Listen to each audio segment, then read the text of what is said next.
गुन्हे शोधक असणारा श्वान कायरा हा 10 वर्षांच्या सेवेनंतर आता निवृत्त झालाय.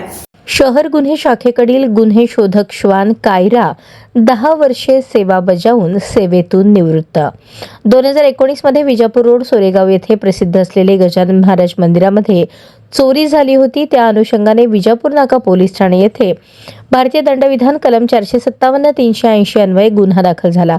सदर मंदिराच्या घटनास्थळी गुन्हे शाखेकडील श्वान कायरा व पथक यांना पाचारण केले. यावेळी हँडलर पोलीस हवालदार दोरनाल यांनी मंदिरास लावण्यात आलेले आणि चोरांनी तोडलेल्या कुलपाचा वास दिला. त्यावेळेस कायरा श्वानाने गजानन मंदिरापासून 500 मीटर अंतरावर जाऊन एका मोकळ्या जागेच्या ठिकाणी जाऊन थांबले.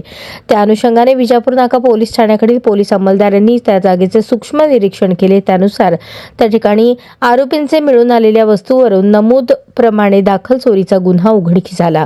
त्याप्रमाणे तत्कालीन पोलीस उपायुक्त गुन्हे बापू बांगर यांनी श्वान कायरा व हँडलर पोलीस हवालदार दोरनाल आणि पोलीस हवालदार गवंडी यांना बक्षीस दिले होते.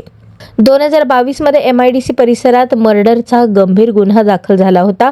त्यानुसार MIDC पोलीस ठाणे येथे भारतीय दंडविधान कलम 302 अन्वये गुन्हा दाखल होता. नमूद घटनास्थळावरून संशयित आरोपीची चप्पल जप्त करण्यात आली होती. त्यानंतर MIDC पोलीस ठाणे येथे ताब्यात घेतलेल्या संशयित आरोपींना उभे करून त्यांची कायरा श्वानाद्वारे ओळख परेड घेण्यात आली. ओळख परेड दरम्यान सापडलेल्या चप्पलचा वास कायरा श्वानास देण्यात आला. त्या आधारे कायरा श्वानाने आरोपीची ओळख पटवली. अशाच प्रकारे श्वान कायराने मालाविषयक आणि शरीराविषयक बऱ्याच गुन्ह्यांची उकल होणेकामी मदत केली.